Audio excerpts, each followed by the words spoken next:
There are two kinds of men who attend a masquerade ball. There are those who come to be seen, to laugh loudly behind gilded masks and flirt with women whose names they will have forgotten by morning.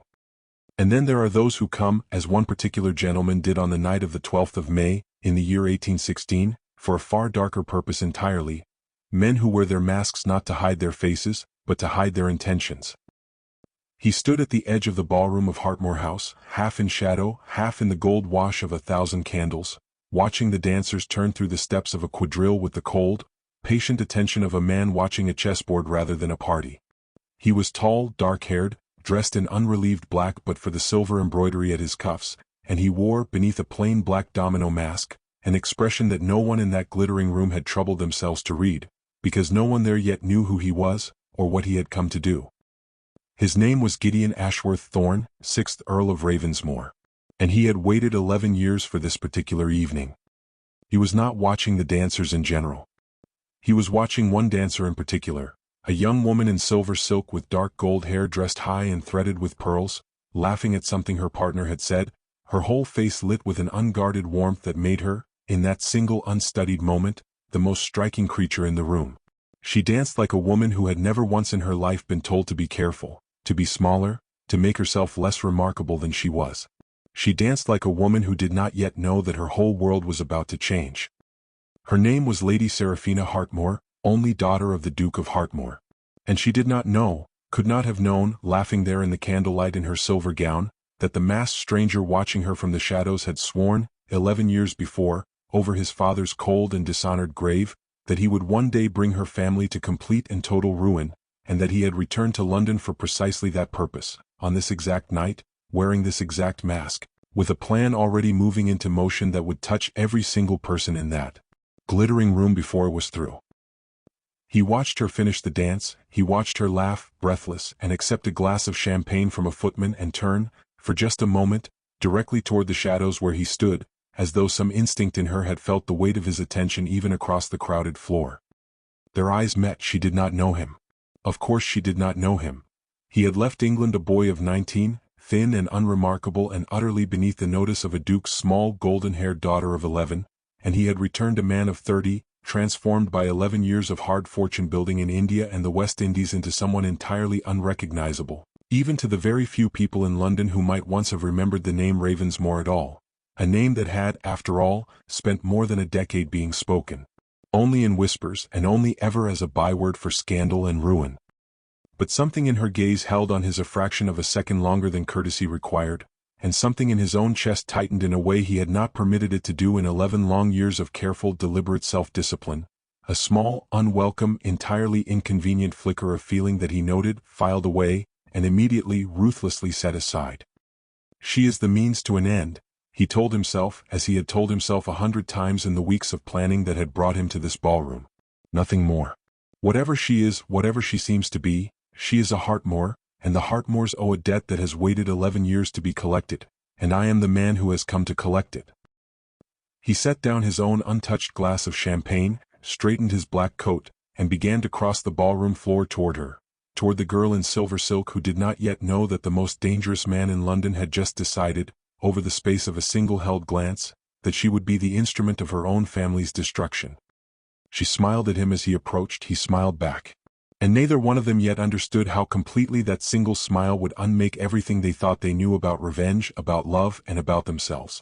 To understand what brought Gideon Thorne to that ballroom in his black mask, one must go back 11 years, to a cold February morning when he was a boy of 19, standing at the edge of a freshly dug grave in the churchyard of a small Sussex parish, watching his father's coffin lowered into ground that the Ravensmoor family could, by that point, no longer even properly afford to be buried in. His father, Edmund Thorne, 5th Earl of Ravensmoor, had been, until 3 years before his death, a man of unimpeachable reputation, a scholar, a magistrate, a landowner respected across 2 counties for his fairness and his careful stewardship of an estate that had been in his family for 200 years. He had also been, fatally, a trusting man, and it was that trust that had destroyed him. 3 years before his death, Edmund Thorne had entered into a substantial business partnership with a rising young financier of considerable charm and apparently unimpeachable connections, a man named Josiah Voss, who had, at the time, enjoyed the close friendship and patronage of no less a figure than the Duke of Hartmoor himself. Voss had proposed a joint investment scheme in colonial trade, promising returns that would, within a decade, have doubled the Ravensmoor family's already comfortable fortune. Edmund Thorne, flattered by the association with such powerful friends and genuinely persuaded by figures that seemed, on paper, entirely sound, had invested not merely his liquid capital but had mortgaged a considerable portion of the estate itself to increase his stake. The scheme collapsed within 18 months, not through any fault of the market as Voss claimed at the time, but as Gideon would not discover the full truth of for another decade, through deliberate and calculated fraud. Voss had never invested the greater part of the funds entrusted to him at all. He had, instead, quietly diverted them into his own accounts, staged a series of false losses to explain the shortfall, and when the scheme's collapse could no longer be concealed, had presented Edmund Thorne, and several other investors besides, with forged documentation designed to place the blame for the disaster squarely and irrevocably upon the Earl of Ravensmoor's own supposed mismanagement. It worked with devastating efficiency. Voss, protected by his friendship with the Duke of Hartmoor and by his own considerable skill at appearing the wronged party, emerged from the collapse of the scheme with his reputation almost entirely intact, quietly settling what few debts he could not avoid and allowing whispered rumor to do the rest of his work for him. Edmund Thorne, by contrast, was publicly and comprehensively ruined, accused, in the drawing rooms and gentlemen's clubs of London, of having gambled away his investors' trust through reckless incompetence, stripped of the greater part of his fortune, and worst of all to a man who had built his entire identity upon his own integrity, stripped of his good name. He did not survive the shame of it. Within a year of the scheme's collapse, Edmund Thorne, a man who had never in his life shown the slightest inclination toward illness or weakness, began a slow, grinding decline that the physicians of the time, unable to identify any specific malady, simply called a wasting of the spirit. He died on a cold January morning in 1805, 3 days after his 48th birthday, and Gideon, who had watched, throughout the final terrible year of his father's life, the slow and total destruction of a fundamentally good man by forces entirely outside his own doing, stood at the graveside on that February morning and made, in the silence of his own furious grief, a vow that would shape the whole of the rest of his life. He would restore the Ravensmoor name, he would rebuild the fortune that had been stolen. And he would, however long it took him, however far he had to travel and whatever he had to become in the process, see every single person responsible for his father's ruin brought to a reckoning of his own devising. He was 19 years old, penniless but for a title that, at that point, was worth considerably less than the paper it was recorded on, and he had, by any reasonable measure, no earthly means of accomplishing any part of what he had sworn. But Gideon Thorne was, if nothing else, his father's son in one crucial regard. He possessed a formidable and unshakable will, and unlike his father, he possessed as well a hard, clear-eyed understanding of exactly how little the world's good opinion could actually be trusted. He left England 3 months after the funeral, taking passage to India on a merchant vessel with almost nothing beyond the clothes on his back and a letter of introduction to a distant cousin engaged in the East India trade, and he did not return for 11 years. What Gideon built in those 11 years was not merely a fortune, though he built that too with a ruthless, patient efficiency that surprised even the hardened traders and company men who had initially dismissed the penniless young English lord as an amusing curiosity, unlikely to survive his first monsoon season, let alone build an empire of his own. He built, alongside the fortune, something considerably harder to acquire, a complete and total transformation of himself. The boy who had stood weeping, however silently, at his father's graveside was gone entirely by the time Gideon returned to England. In his place stood a man of formidable self-command, cold where the situation demanded coldness, charming when charm proved the more effective tool, and possessed, beneath both, of a controlled, banked fury that had never once, in 11 years, been permitted to burn itself out. He had spent those years, alongside the building of his fortune, patiently and methodically gathering every scrap of information he could obtain about the collapse of his father's investment and the men responsible for it. He had corresponded, through intermediaries who never revealed the true identity of their employer, with clerks and former associates of Josiah Voss's firm. He had purchased, at considerable expense, documents that had been believed destroyed. And he had built, piece by careful piece over the better part of a decade, an understanding of exactly what had happened to his father, and exactly who bore responsibility for it, considerably more complete than anyone else living, including, he suspected, Josiah Voss himself, who had likely long since convinced himself that his old crimes were safely and permanently buried. There was one piece of the puzzle, however, that troubled Gideon more than any other, and that he had never been able to fully resolve, however deeply he dug, the precise role of the Duke of Hartmoor in his father's ruin. The Duke, Charles Hartmoor, a man of considerable wealth and unimpeachable social standing, had been, at the time of the scheme's collapse, Josiah Voss's closest patron and friend, the man whose own reputation had lent Voss's scheme its air of unquestionable respectability.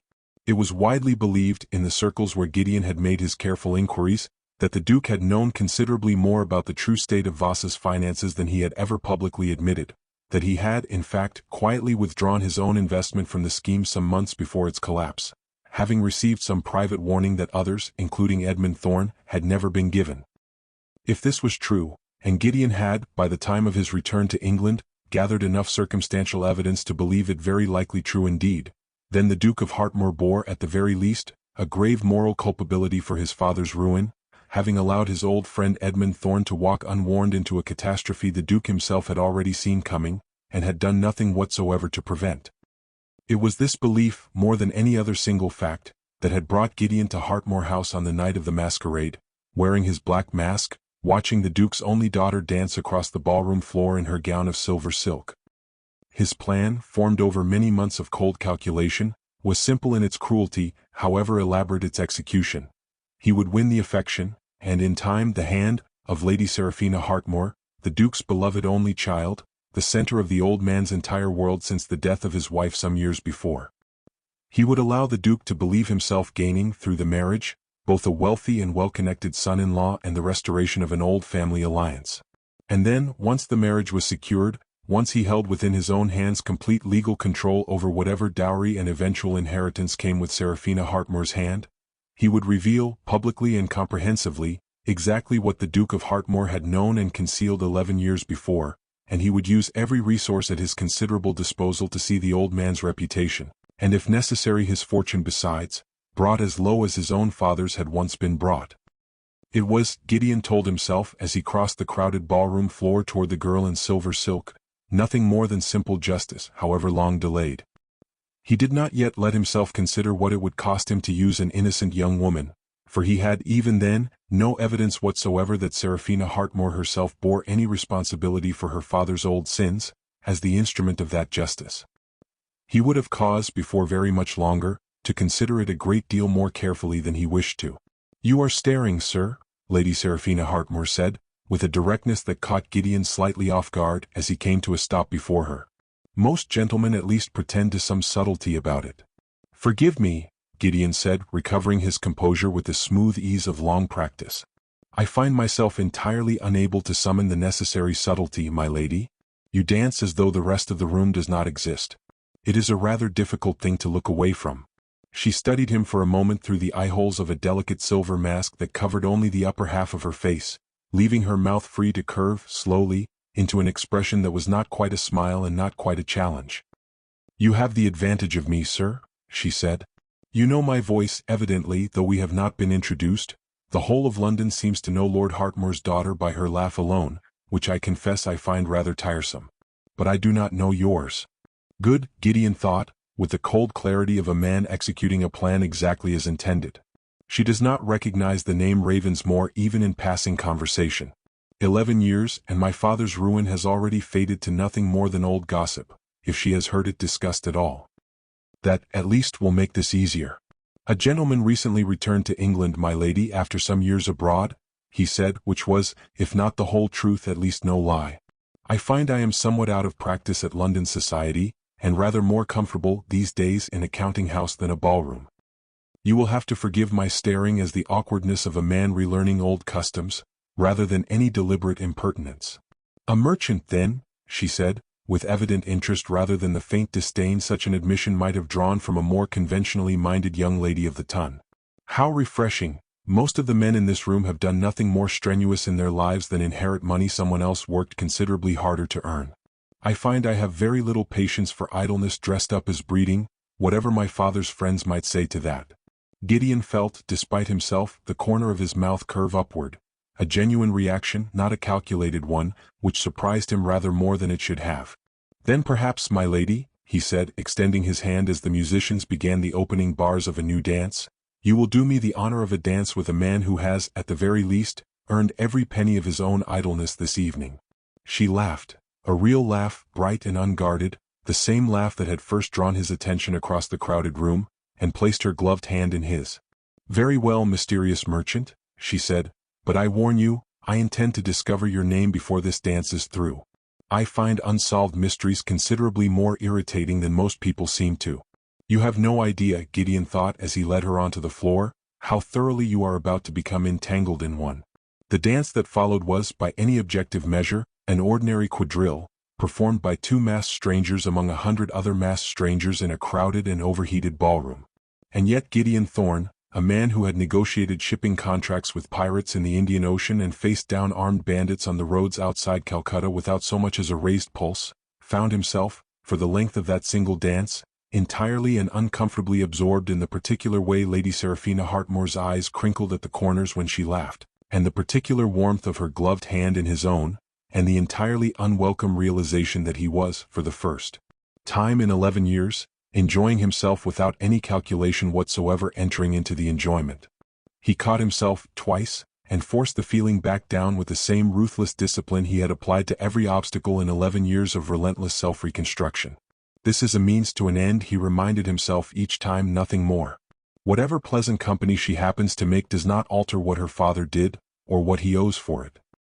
But the reminder, he noted with a distant and unwelcome unease, was proving considerably harder to make convincing than it ought to have been. "You are frowning now, sir," Seraphina observed as the dance drew to its close. "A moment ago you could not stop staring, and now you look as though you have remembered some unpleasant business appointment. Have I said something to offend you?" "Not at all, my lady," Gideon said, recovering his composure once more. "I find myself, rather, remembering an old debt I have long meant to see settled. Your company had, for a moment, entirely driven it from my mind. I count that a rather remarkable achievement, given how long I have carried the thought." "How ominous," Seraphina said, with a teasing lift of one eyebrow, entirely unaware of how precisely, how devastatingly accurate her light remark actually was. "I hope, whoever it is that owes you this debt, that they have the good sense to pay it before you decide to collect it by more dramatic means. You have rather a dangerous look about you, sir, beneath all that charm." "You have no idea, my lady," Gideon thought, bowing over her hand as the dance concluded, "precisely how dangerous. And I very much fear that you are about to find out." Gideon Thorne did not waste time once a plan had been set into motion.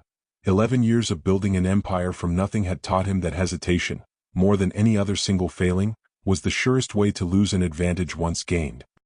Within a fortnight of the masquerade, he had secured a formal introduction to the Duke of Hartmoor through a mutual business acquaintance, presenting himself under his full and proper title, the Earl of Ravensmoor, with a carefully constructed account of his years abroad that emphasized his considerable new fortune while remaining deliberately, strategically vague about the precise circumstances of his family's earlier decline. The Duke of Hartmoor, when Gideon was finally received at Hartmoor House in his proper capacity, proved to be nothing at all like the calculating villain Gideon had spent 11 years imagining. He was instead a tired, graying man of perhaps 60, still handsome in the way of men who had once been considerably more so, with kind if somewhat weary eyes and a manner that struck Gideon, despite every effort to maintain his cold and calculated distance, as genuinely warm. "Ravensmoor," the Duke said, turning the name over thoughtfully as he studied his visitor across the width of his study. "I confess the name is not unfamiliar to me, my lord, though I cannot immediately place the connection. Did I not know your father many years ago?" Gideon felt something cold settle in his chest, the particular coldness of a man standing very close to the edge of a plan he has spent years constructing, watching to see whether it will hold. "You may have done, your grace," he said carefully. "My father was Edmund Thorne, 5th Earl of Ravensmoor. He died some 11 years ago." Something flickered across the Duke's tired face, recognition certainly, but also, Gideon noted with careful attention, something that looked considerably more like genuine sorrow than the guilty evasiveness he had spent years imagining he would find. "Edmund Thorne," the Duke said quietly. "Good God, I had not thought of that name in a very long time, my lord, though I confess it has never entirely left me either. I am so very sorry for your loss, though I understand it was a great many years ago now. The sorrow of it does not always observe such tidy calendars, does it? Your father was a good man. A far better man, I fear, than the friends he chose to trust with his fortune. It was not the response of a guilty man attempting to smooth over an old crime. It was, disconcertingly, the response of a man carrying his own private grief and regret, and it was the first small crack, though Gideon did not yet let himself fully acknowledge it as such, in the carefully constructed edifice of certainty he had built, over 11 long years, around the Duke of Hartmoor's guilt. He is a skilled dissembler, Gideon told himself firmly as he made his careful farewell some 20 minutes later, having secured, with practiced charm, an invitation to call again the following week. 11 years of practice make any man convincing. I will not be turned from my purpose by a well-performed show of sorrow. But the small doubt, once planted, did not fully leave him, and it would grow, slowly and against his every effort to suppress it, over the weeks that followed. The courtship that followed, for it became, within a matter of weeks, unmistakably a courtship, however much Gideon continued to tell himself it was merely the careful execution of a long-planned strategy, proceeded with a speed that surprised even the gossips of the ton, who had, by early June, begun speaking with considerable interest of the mysterious, wealthy Earl of Ravensmoor's evident devotion to Lady Seraphina Hartmoor. He called upon her regularly, he escorted her to the theatre, to Vauxhall Gardens on a warm June evening thick with the scent of orange blossom and lamp oil, to a dozen balls and dinners and morning calls across the height of the season. And with each meeting, each conversation, each unguarded moment of genuine laughter shared between them, Gideon found the careful wall he had built around his own heart, the wall that had allowed him to survive 11 years of relentless, purposeful ambition without once permitting himself the vulnerability of genuine feeling, beginning, slowly and against every instinct of self-preservation he possessed, to crack. Seraphina Hartmoor was not, he discovered with each passing week, merely the pretty, laughing girl he had first observed across a crowded ballroom. She was clever, considerably cleverer in fact, than most of the fashionable young men who competed for her attention seemed to realize, having been taught by her father, in the absence of any brothers to inherit his considerable intellectual interests, to read widely and think independently in a manner most young ladies of her station were actively discouraged from pursuing.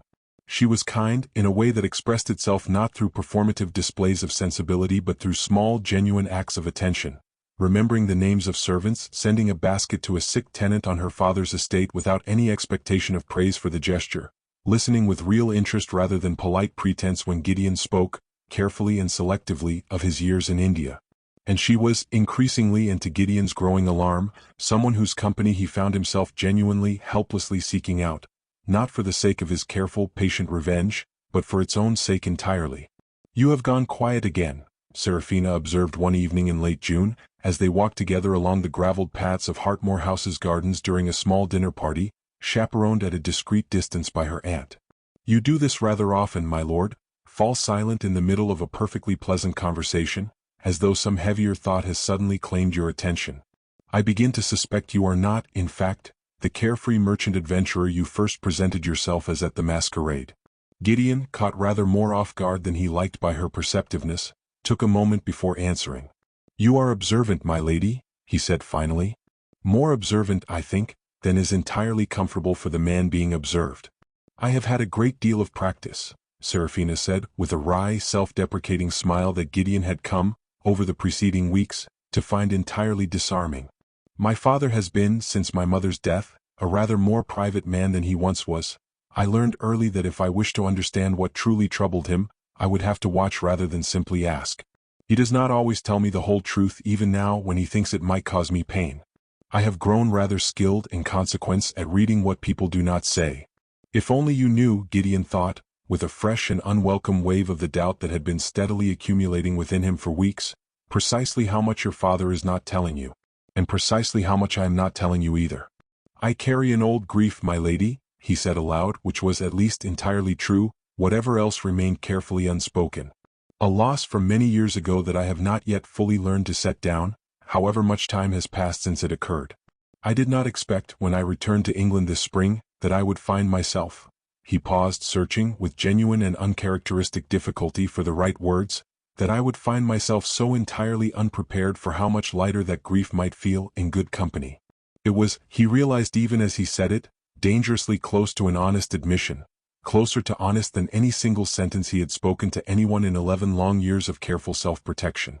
Seraphina's expression softened, and for a moment, walking together in the blue dusk of the garden with the sound of distant music drifting from the house behind them, neither one of them said anything further at all, and the silence, Gideon found, was considerably more dangerous to his long-held purpose than any words could have been.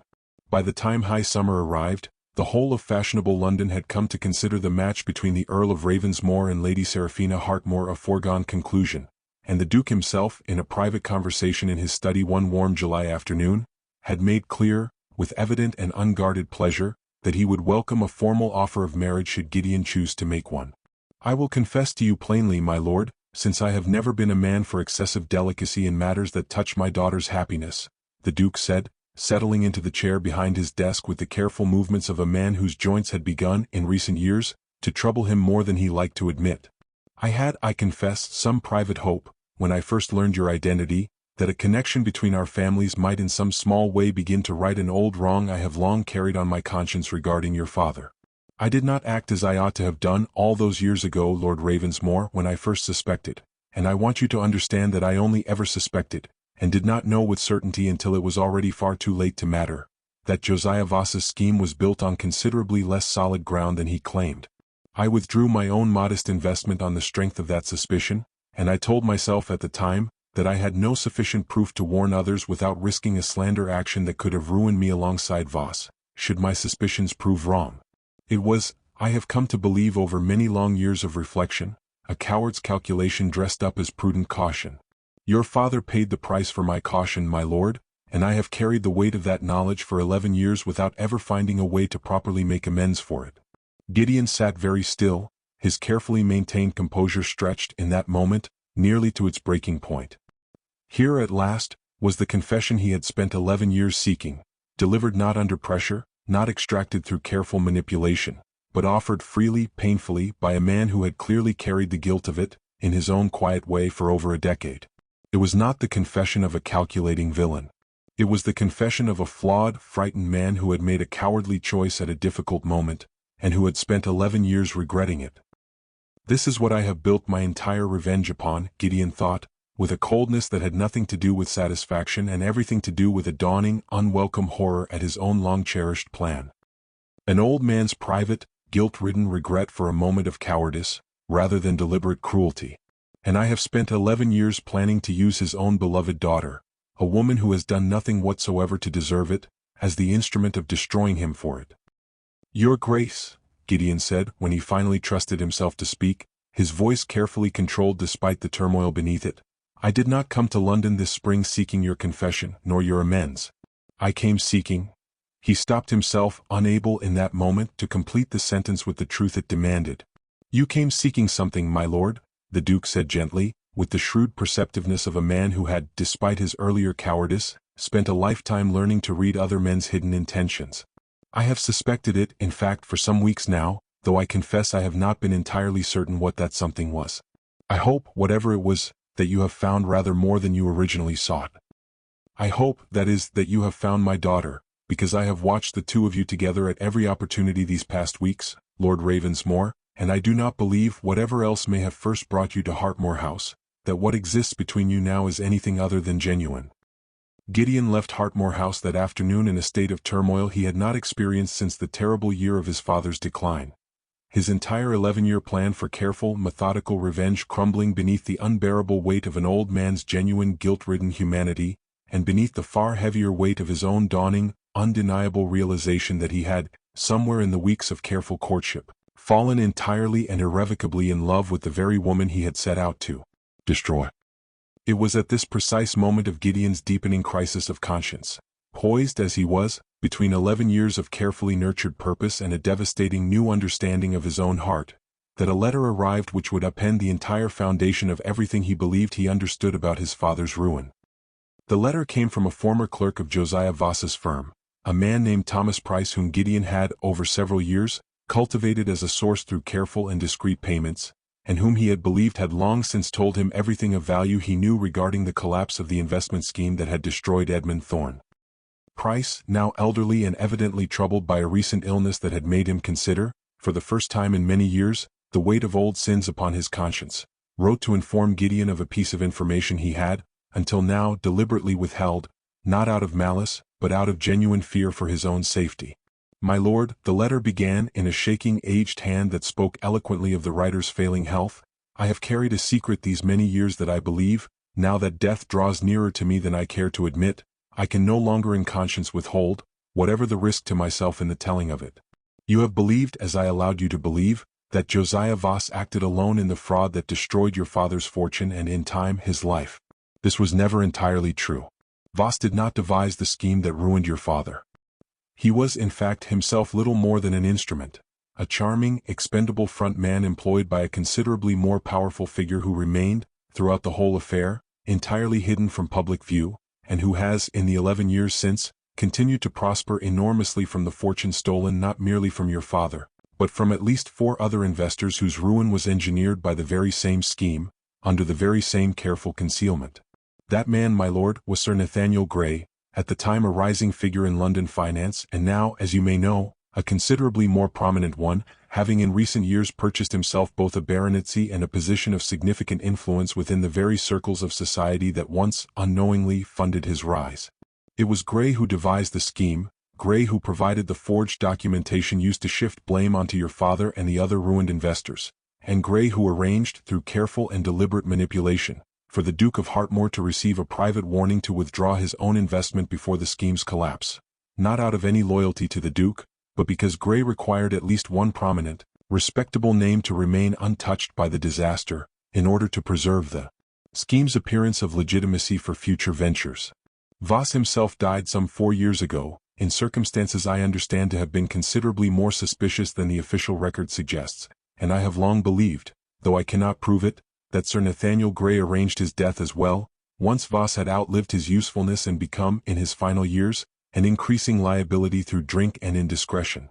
I tell you this now, my lord, at considerable risk to my own safety, because I understand you to be a man who has spent many years seeking justice for your father's ruin, and I could not, in conscience, allow you to spend that justice upon the wrong target, however convenient that target's proximity to the truth might appear.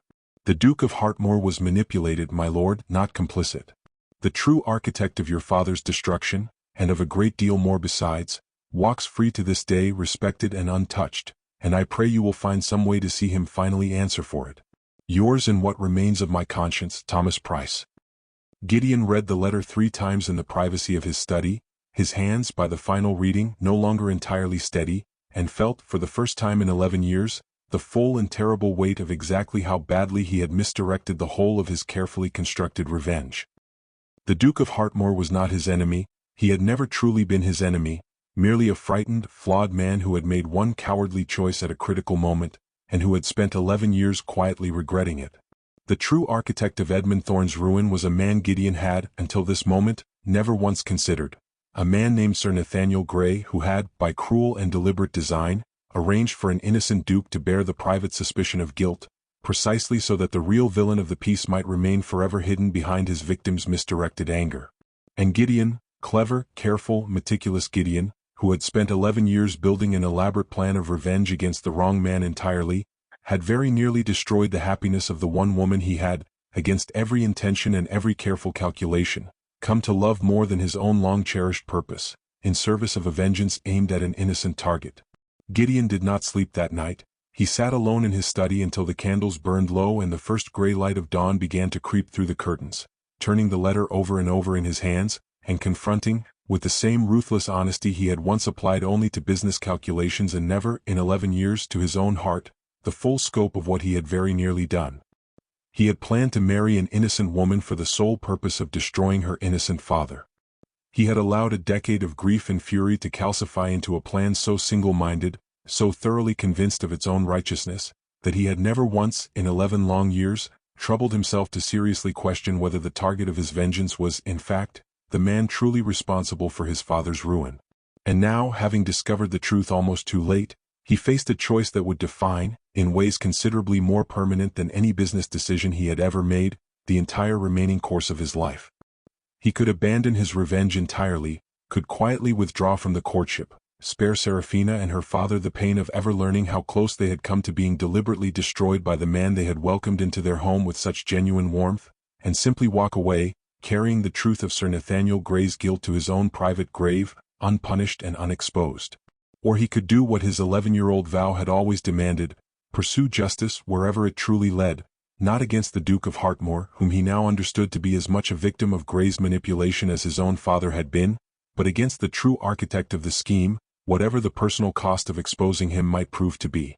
There was, he realized as the dawn light strengthened around him, only one honorable path forward, and it required him to do the single hardest thing he had faced in 11 years of hard and difficult choices. He would have to tell Seraphina and her father the entire truth of what he had planned, the courtship built on calculated revenge, the marriage intended as an instrument of the Duke's destruction, all of it, and trust them, having laid bare the very worst of his own character, to believe that what had grown between himself and Seraphina in the weeks since had become something entirely genuine, however poisoned its original roots. It was, he understood with a cold clarity that felt considerably more frightening than any of the physical dangers he had faced in 11 years abroad, entirely possible, even likely, that in telling this truth, he would lose her forever. He resolved nonetheless to do it. Whatever it cost him, he owed the Duke and his daughter nothing less than complete honesty, and he owed himself at long last an end to the decade of carefully constructed deception that had brought him to this point. He called at Hartmoor House the following afternoon, and asked, with a formality that immediately alerted Seraphina to the gravity of what was coming, for a private audience with both her and her father together. They received him in the Duke's study, the same room in which the old man had, only days before, offered Gideon his own painful confession of cowardly regret, and Gideon stood before them both, his carefully cultivated composure entirely set aside for perhaps the first time in 11 years, and told them everything. He told them of his father's ruin, and of the 11-year vow he had made at the graveside. He told them of the careful research that had led him, mistakenly, to believe the Duke of Hartmoor complicit in that ruin. He told them, with a bluntness that cost him more than any negotiation he had ever conducted, of the plan he had formed, to court Seraphina, to marry her, and to use that marriage as the instrument of her father's public destruction. And he told them, finally, of Thomas Price's letter, and of the true villain it had revealed, Sir Nathaniel Grey, the actual architect of Edmund Thorne's ruin, who had deliberately arranged for the Duke's suspected guilt to shield his own far greater crimes from ever being discovered. The silence that followed his confession stretched on for what felt, to Gideon, like an eternity. It was Seraphina who spoke first, her face pale, her eyes bright with an emotion Gideon could not immediately read. Hurt, certainly, but also, he thought, with a flicker of desperate hope, something that was not quite the total rejection he had steeled himself to expect. "You courted me," she said slowly, "as a weapon against my father. Every dance, every conversation in the garden, every word you ever spoke to me, all of it from the very first evening at the masquerade was calculated. A means to an end, as you have just told us yourself in those very words."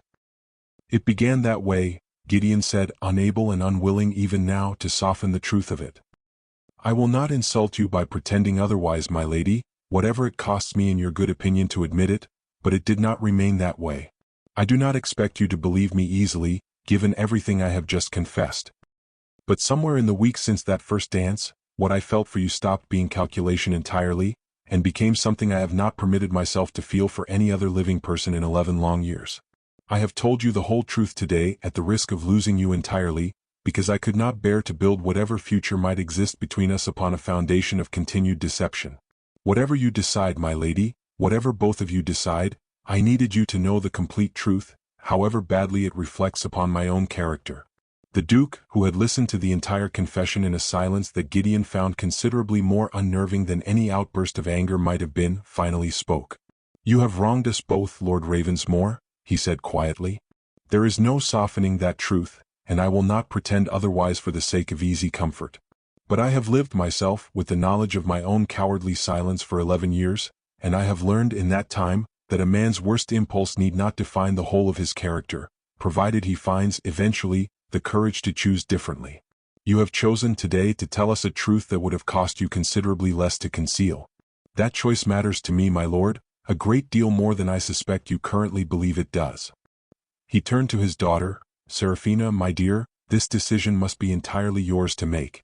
I will not presume to tell you what your own heart ought to feel, having so badly failed in my own younger years, to trust my own judgment when it mattered most. But I will say this.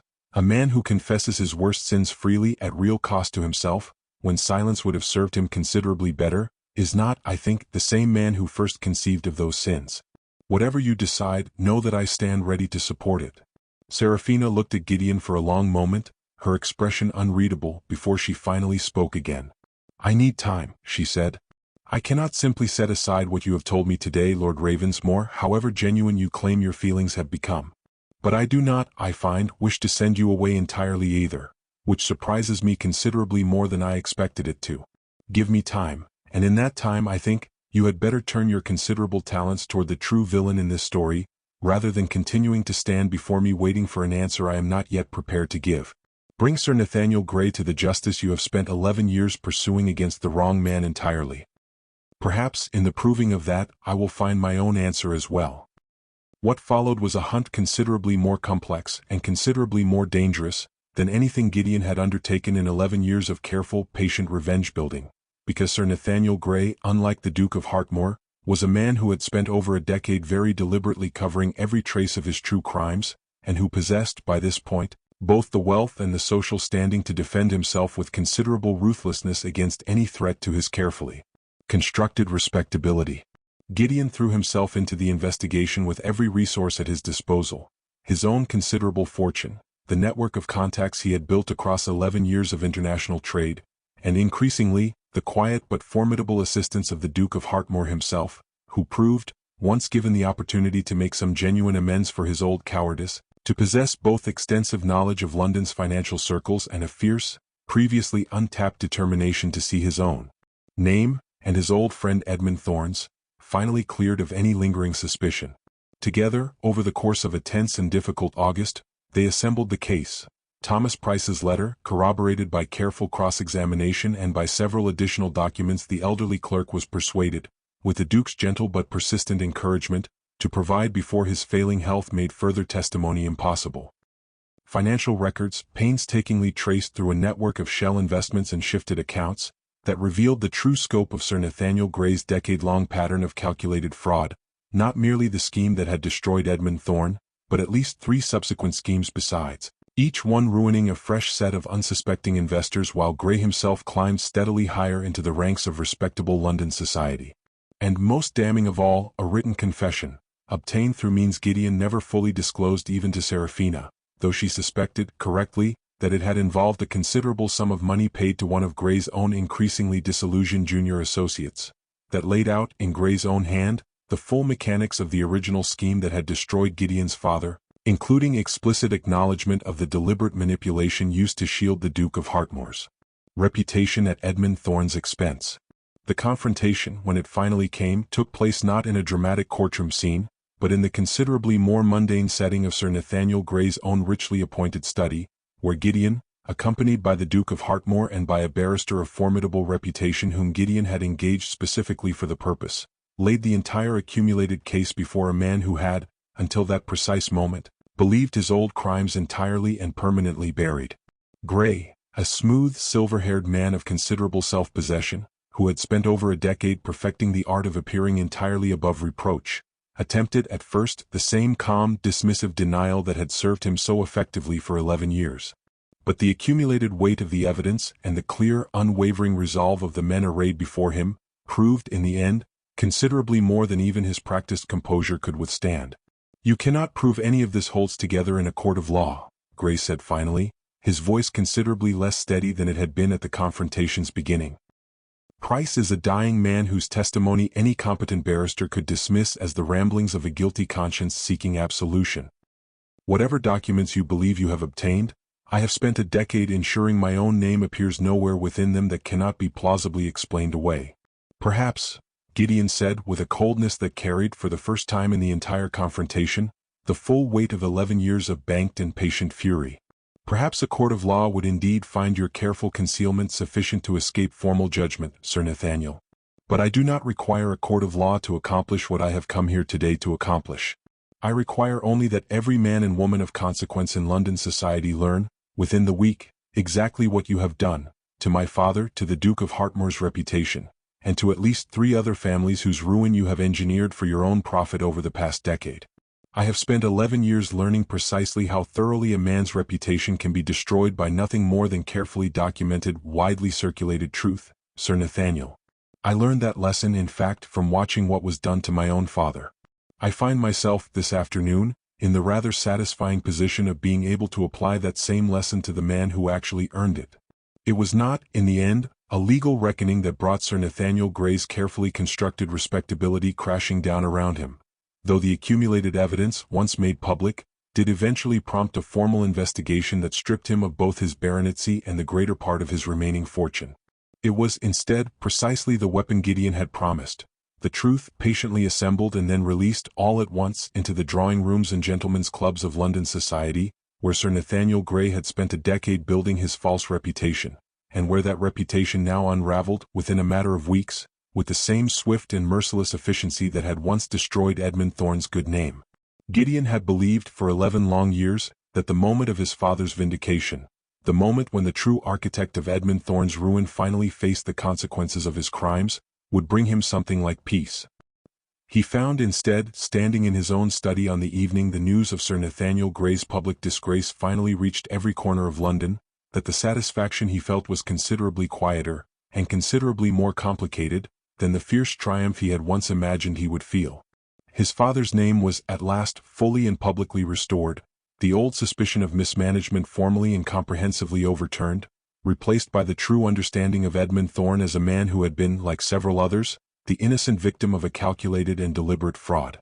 It was everything Gideon had sworn 11 years before at a cold graveside to achieve. But it did not, he discovered, undo 11 years of grief. It did not restore his father to life, nor erase the terrible slow decline he had watched him suffer. And it did not, most pressingly of all, answer the question that had occupied a far greater portion of his heart in recent weeks than even his long-cherished revenge, whether Seraphina Hartmoor, having learned the full and painful truth of how their courtship had begun, would ever be able to trust that what had grown between them since was genuine. She had kept her word, through the tense weeks of the investigation, remaining carefully, deliberately distant, present at family gatherings where Gideon and her father continued their close collaboration on the case against Gray, but never again alone with him, never again permitting the easy, unguarded warmth that had characterized their courtship through the height of the season. It was 3 days after Sir Nathaniel Gray's public disgrace that Gideon received at last a brief note in Seraphina's own hand, requesting that he call upon her at Hartmoor House that same afternoon, alone, without her father present, in the same gardens where they had once walked together in the blue dusk of a June evening, before either of them had understood how thoroughly their carefully constructed worlds were about to collide. He arrived considerably earlier than the appointed hour, too restless to wait at home, and found her already waiting in the garden, standing beside the same fountain where he had first admitted, weeks before, to carrying an old grief he had not yet learned to set down. "You brought him to justice," Seraphina said without preamble as Gideon approached. "The true villain rather than my father. I have watched you these past weeks, Lord Ravensmoor, working alongside my father with what appeared to be genuine partnership rather than any lingering calculation, and I find I can no longer entirely believe that everything between us has been merely the continuation of some elaborate scheme." "It was never merely that," Gideon said quietly. "Not since that first dance, my lady, whatever its calculated beginning. I have told you the whole truth of how it began because I could not build anything real upon a foundation of continued deception. But everything since, every word, every moment I have spent in your company these past months, has been entirely, helplessly genuine. I do not ask you to forget how badly I wronged you in the planning of it. I ask only that you consider whether a man who confessed that wrong at real cost to himself, and who has spent every day since trying to prove the truth of what he feels through action rather than mere words, might yet deserve some measure of your trust." Seraphina studied him for a long moment, the late afternoon light catching the gold in her hair exactly as it had, months before, at their very first encounter across a crowded ballroom floor. "My father tells me," she said finally, "that a man's worst impulse need not define the whole of his character, provided he finds the courage to choose differently when it matters most. I did not entirely believe him when he first said it. I find, watching you these past weeks, that I have begun to believe it rather more than I expected to." She extended her hand, not the formal glove gesture of a ballroom introduction, but something considerably warmer and more deliberate, and Gideon, crossing the last few steps between them, took it in his own. "I do not offer you revenge any longer, my lady," he said. "I have nothing left to offer you but the truth of what I feel, and whatever future you might be willing to build with a man who very nearly destroyed everything good in his life through 11 years of misdirected fury, before you taught him, without either of us quite realizing it was happening, that there might be something considerably better worth pursuing instead. Then perhaps," Seraphina said, with the first genuine smile he had seen from her in weeks. The same bright, unguarded smile that had first caught his attention across a crowded ballroom, on a night when he had believed himself entirely incapable of feeling anything beyond his own carefully cultivated purpose. "You had better ask me properly, Lord Ravensmoor, rather than simply standing there holding my hand and hoping I understand your meaning through implication alone." They were married the following spring, in a ceremony at Hartmoor House considerably grander than either of them had originally intended, though neither found themselves minding the eventual scale of it nearly as much as they had expected to, given how thoroughly the wedding had become, by that point, an occasion of genuine celebration not merely for the two families now formally joined, but for the wider circle of London society that had watched, with considerable interest, the unlikely and dramatic story of the Earl of Ravensmoor's courtship unfold across the preceding year. The Duke of Hartmoor, standing to give a toast at the wedding breakfast that followed the ceremony, raised his glass with a warmth that had, in the months since Sir Nathaniel Gray's exposure, become considerably more evident in his manner than the tired, guilt-burdened reserve Gideon had first encountered in his study the previous summer.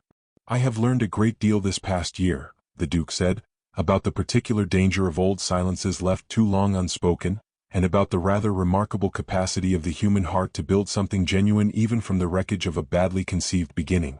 I confess I did not expect, when the Earl of Ravensmoor first called at my home some 13 months ago, that I would come to think of him not merely as a worthy match for my beloved daughter, but as something considerably closer to the son I never had.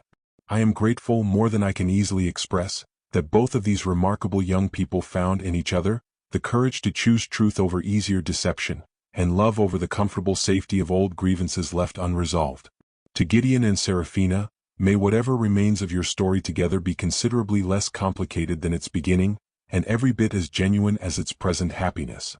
It was exactly 1 year to the day after that first fateful masquerade, that Gideon found himself once again standing at the edge of a crowded, candlelit ballroom, though this time without any mask, without any careful calculation, and without the cold, patient fury that had once defined the whole of his purpose in attending such gatherings.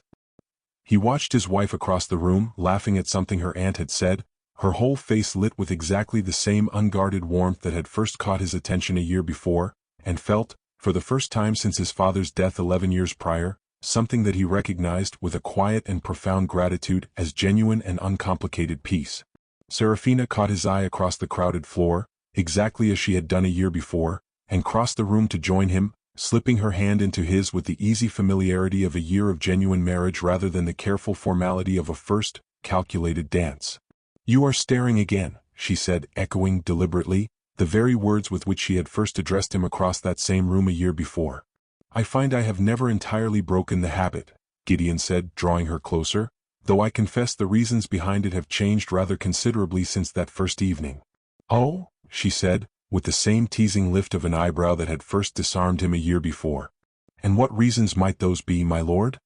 "A year ago," Gideon said, "I watched you across this very room and told myself you were merely a means to an end, a tool to be used in service of a purpose I had spent 11 years convincing myself was the whole of my life's meaning. I have since come to understand, catastrophically wrong about a great many things that evening. But I was not wrong even then about one single fact, however badly I misunderstood everything else surrounding it, that you were, and remain, the single most remarkable thing I have ever had the good fortune to look upon in a crowded room. I simply required rather longer than I ought to have done to understand that this fact, and not my old and misdirected vow of vengeance, was the truth actually worth building the whole of my life around." Seraphina smiled, the same bright, unguarded smile that had, 1 year before, begun the unraveling of 11 years of carefully cultivated purpose, and the slow, difficult, ultimately triumphant building of something considerably better in its place, and drew her husband onto the dance floor, exactly as the musicians began the opening bars of the very same quadrille that had first brought them together. "Then dance with me again, Lord Ravensmoor," she said. "And this time, let us see what remarkable thing might be built when two people finally stop calculating, and simply choose, with open eyes and honest hearts, to love each other instead." He did, and whatever remained of the old vow he had carried for 11 long years, the cold, patient fury that had once defined the whole of his purpose, dissolved at last and entirely, into something infinitely warmer, infinitely more difficult to earn, and infinitely more worth having. A genuine, hard-won, and thoroughly undeserved second chance at happiness, built not upon the ashes of old vengeance, but upon the far sturdier foundation of truth, courage, and a love that had survived the very worst beginning either of them could have imagined, to become, in the end, the very best thing either of them had ever found.